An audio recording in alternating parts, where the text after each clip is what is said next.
പ്രിയപ്പെട്ട സുഹൃത്തുക്കളെ, ഈ കഴിഞ്ഞ ദിവസം ED അഥവാ എൻഫോഴ്സ്മെൻറ്റ് ഡയറക്ടറേറ്റ്, എൻ്റെ ഓർമ്മ ശരിയാണെങ്കിൽ ഏതാണ്ടൊരു 21ഓളം സ്ഥലങ്ങളിൽ സൈമൾട്ടേനിയസ് ആയിട്ട് ഒരേ സമയം അവർ റെയ്ഡുകൾ നടത്തി. ആ റെയ്ഡ് നടത്തിയത് നമുക്കറിയാം ശബരിമല പെരുങ്കൊള്ളയുമായി ബന്ധപ്പെട്ടുകൊണ്ടാണ്. ശബരിമല പെരുങ്കൊള്ളയിൽ അവർക്ക് അന്വേഷണം നടത്താനുള്ള അവകാശാധികാരം, ECR രജിസ്റ്റർ ചെയ്യാനുള്ള അവകാശാധികാരം കേരളത്തിൽ കോടതിയാണ് കൊടുത്തിട്ടുള്ളത്. നമുക്കറിയാം ആദ്യം കോടതിയിൽ അവർ, കീഴ്ക്കോടതിയിൽ അവർ FIR ചെന്നു, കോടതി കൊടുത്തില്ല. എന്നാൽ അതിനെ തുടർന്ന് ഹൈക്കോടതിയിൽ അവർ ചെന്നു, ഹൈക്കോടതി അതിന് അനുവദിച്ചു. അതിനെ തുടർന്ന് കീഴ്ക്കോടതിയിൽ നിന്ന് അവർ അതിനുള്ള അനുവാദവും അവകാശവും മേടിച്ചുകൊണ്ട് ECIR രജിസ്റ്റർ ചെയ്തിട്ടാണ്, അതായത് FIRന് സമാനമായിട്ടുള്ള ECIR രജിസ്റ്റർ ചെയ്തിട്ടാണ് അവർ ആ മേഖലയിൽ അന്വേഷണത്തിന് ഇറങ്ങിയിരിക്കുന്നത്. ആ അന്വേഷണത്തിൻ്റെ ഭാഗമായിട്ടാണ് ഈ കഴിഞ്ഞ ദിവസം 21 സ്ഥലങ്ങളിൽ അവർ സൈമൾട്ടേനിയസ് ആയിട്ട് സമാന്തരമായി റെയ്ഡ് നടത്തിയത്. ആ റെയ്ഡ് ഏതാണ്ട് ഒരു 10-15 മണിക്കൂർ നീണ്ടു നിന്നു എന്നാണ് നമ്മൾ മനസ്സിലാക്കുന്നത്. അത് മുരാരി ബാബുവിൻ്റെ വീട്ടിൽ, N വാസുവിൻ്റെ വീട്ടിൽ, പത്മകുമാറിൻ്റെ വീട്ടിൽ, ഉണ്ണികൃഷ്ണൻ പോറ്റിയുടെ വീട്ടിൽ, സ്മാർട്ട് ക്രിയേഷൻസിൽ, മറ്റേ റോഥാം ജ്വല്ലറി ഗോവർദ്ധൻ്റെ വീട്ടിൽ, അവിടങ്ങളിലെല്ലാം തന്നെ സമാന്തരമായിട്ടുള്ള റെയ്ഡുകൾ അവർ നടത്തി. അവർക്ക് നിർണായകമായിട്ടുള്ള വിവരങ്ങൾ കിട്ടി എന്നും വിവരങ്ങൾ വരുന്നുണ്ട്. സുഹൃത്തുക്കളെ, ഞാൻ ഈ വീഡിയോയിലൂടെ പറയാൻ പോകുന്നത് ഈ ED അന്വേഷണത്തിൻ്റെ പ്രത്യാഘാതം എന്തായിരിക്കും എന്നാണ്. ഈ ശബരിമല പെരുങ്കൊള്ളയിലെ ED അന്വേഷണം CPMനെ എങ്ങനെയാണ് ബാധിക്കാൻ പോകുന്നത് എന്നതാണ് ഈ തിരഞ്ഞെടുപ്പിന് തൊട്ട് മുമ്പ് ഒരു ചർച്ചാ വിഷയമായിട്ട് എൻ്റെ പ്രേക്ഷകരുമായി സംസാരിക്കാൻ വേണ്ടിയിട്ട് ഞാൻ ആഗ്രഹിക്കുന്നു. ഞാൻ നേരത്തെ സൂചിപ്പിച്ചല്ലോ, ഏതാണ്ട് 21 സ്ഥലങ്ങളിൽ സൈമൾട്ടേനിയസ് ആയിട്ട് ദേവസ്വം ബോർഡിലൊക്കെ അവർ റെയ്ഡ് നടത്തിയിട്ടുണ്ട്. നമുക്കറിയാം അവരുടെ അന്വേഷണത്തിൻ്റെ കുന്തമുന എന്ന് പറയുന്നത് ഇതിൽ കള്ളപ്പണം ഇൻവോൾവ് ആയിട്ടുണ്ട് എന്നുള്ളതാണ്. അപ്പോൾ മണി ലോണ്ടറിങ് ഇൻവോൾവ് ആയിട്ടുള്ള വിഷയത്തിൽ അവർക്ക് അന്വേഷണം നടത്തുന്നതിനകത്ത് യാതൊരു തടസ്സവും ഇല്ല.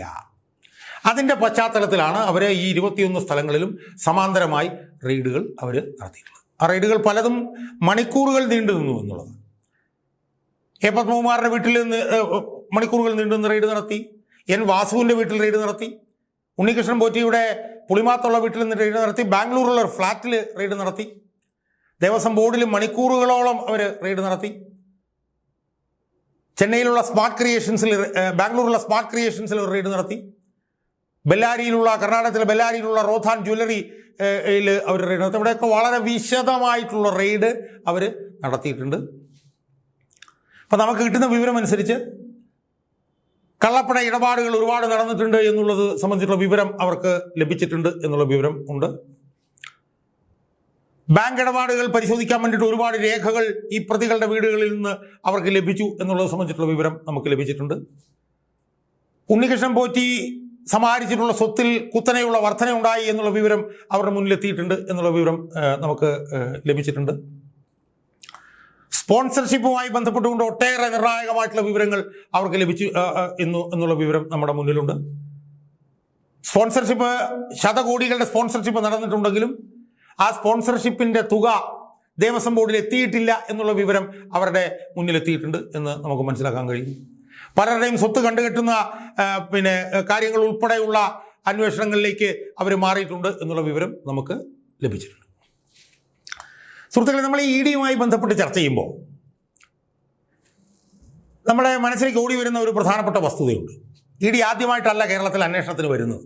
ഇതിനു മുമ്പ് പല വിഷയങ്ങളിലും കേരളത്തിൽ അന്വേഷണത്തിലേക്ക് വന്നിട്ടുണ്ട്. കരുവന്നൂർ കേസിൽ അവർ അന്വേഷിച്ചിട്ടുണ്ട്. സ്വർണ്ണക്കടത്തുമായി ബന്ധപ്പെട്ടിട്ടുള്ള വിഷയത്തിൽ അവർ അന്വേഷണം നടത്തിയിട്ടുണ്ട്. മാസപ്പടി കേസുമായി ബന്ധപ്പെട്ടുള്ള വിഷയത്തിൽ അവർ അന്വേഷണം നടത്തിയിട്ടുണ്ട്. പക്ഷേ ഈ അന്വേഷണങ്ങളൊന്നും ഒരിടത്തും എത്തിയിരുന്നില്ല എന്നുള്ള കാര്യം നമ്മൾ പ്രത്യേകം ഓർക്കേണ്ടതാണ്. കരുവന്നൂർ കേസിലൊക്കെ വലിയ അന്വേഷണമൊക്കെ നടത്തി 6-7 വർഷം കഴിഞ്ഞ് ഇപ്പോൾ കുറ്റപത്രം സമർപ്പിച്ചിട്ടുണ്ട്. അതിൻ്റെ അവസ്ഥ എന്താകുമെന്ന് നമുക്കറിയില്ല. EDയിലെ ഉദ്യോഗസ്ഥനായിരുന്ന P രാധാകൃഷ്ണൻ കൊച്ചിയിലെ ഉന്നതനായിട്ടുള്ളൊരു ഉദ്യോഗസ്ഥനായിരുന്നു. അയാൾ പിണറായി സർക്കാരിൻ്റെ ഓഫീസുമായി അടുത്ത ബന്ധമുണ്ടായിരുന്നു. അയാൾക്ക് നിർബന്ധിത പെൻഷൻ നൽകി ഇന്ത്യൻ പ്രസിഡന്റ് പറഞ്ഞു വിട്ട സംഭവം നമ്മൾ ചർച്ച ചെയ്തിരുന്നു. അതിനെക്കുറിച്ച് ഞാനും പ്രതിപക്ഷ യൂട്യൂബ് ചാനലിൽ വീഡിയോ ചെയ്തിരുന്നു. അപ്പോൾ EDയുടെ ഇതുവരെയുള്ള അന്വേഷണം നമ്മൾ വെച്ച് നോക്കിയാൽ പുതിയതായി ഒന്നും ഇതിൽ നിന്ന് പ്രതീക്ഷിക്കേണ്ട എന്ന് നമുക്ക് തോന്നാം.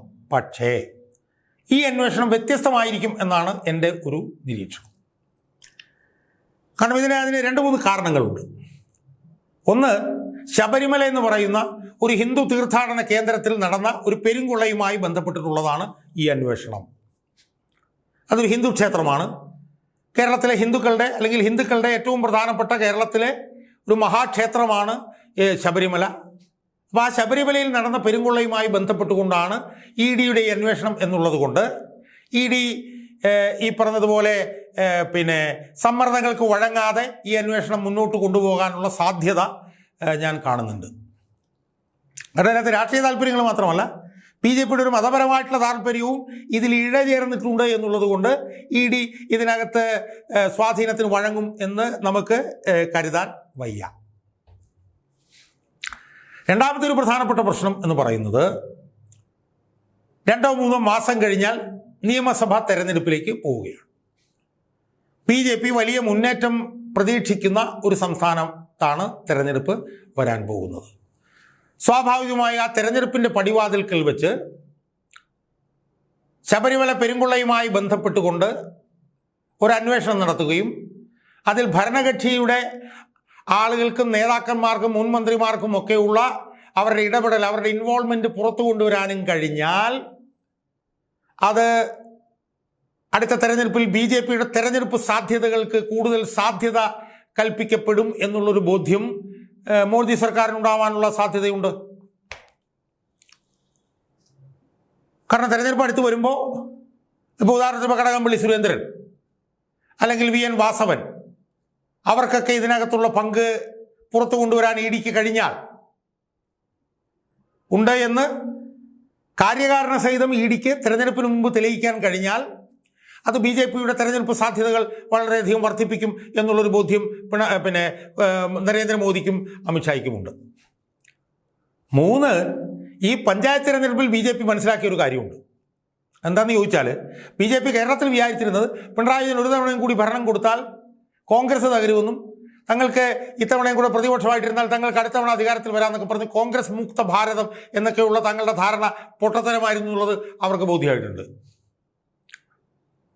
കേരളത്തിൽ കോൺഗ്രസിന് തീർത്തുപിടുത്ത പ്രതിപക്ഷമാകാമെന്നും നാളെ ഭരണപക്ഷമാകാമെന്ന് വിചാരിച്ചാൽ നടക്കില്ല എന്നുള്ളത് അവർക്ക് ബോധ്യമായിട്ടുണ്ട്. അത് പഞ്ചായത്ത് തെരഞ്ഞെടുപ്പിലെ റിസൾട്ടിലൂടെയാണ് അവർക്ക് ബോധ്യമായത്.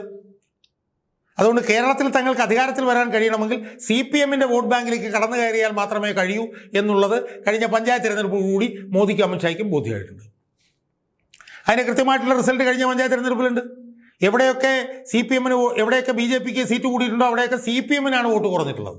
അത് കൊല്ലത്തായാലും കണ്ണൂരായാലും ഒക്കെ തന്നെ സി പി എം തളർന്നിടത്താണ് ബി ജെ പി വളർന്നിട്ടുള്ളത്. അല്ലാതെ യു ഡി എഫ് തളർന്നിടത്തല്ല ബി ജെ പി വളർന്നിട്ടുള്ളത്.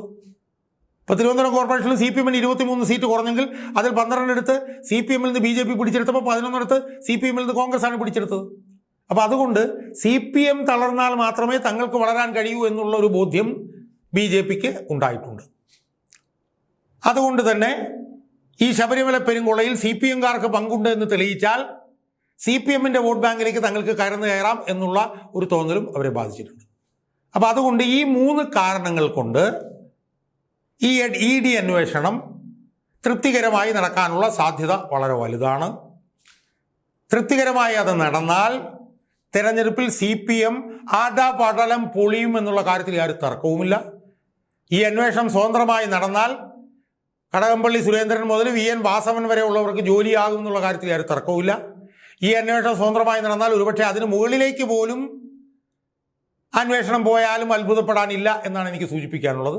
അതുകൊണ്ട് ഈ അന്വേഷണം സർവാന്തര സ്വതന്ത്രമായി നടന്നാൽ സി പി എമ്മിന് അത് വലിയ ഗുരുതരമായിട്ടുള്ള പ്രത്യാഘാതമായിരിക്കും ഉണ്ടാവുക. സി പി എമ്മിൻ്റെ മസ്തകത്തിൽ കിട്ടിയ ഒരു അടിയായിരിക്കും അത് എന്നാണ് എനിക്ക് സൂചിപ്പിക്കാനുള്ളത്.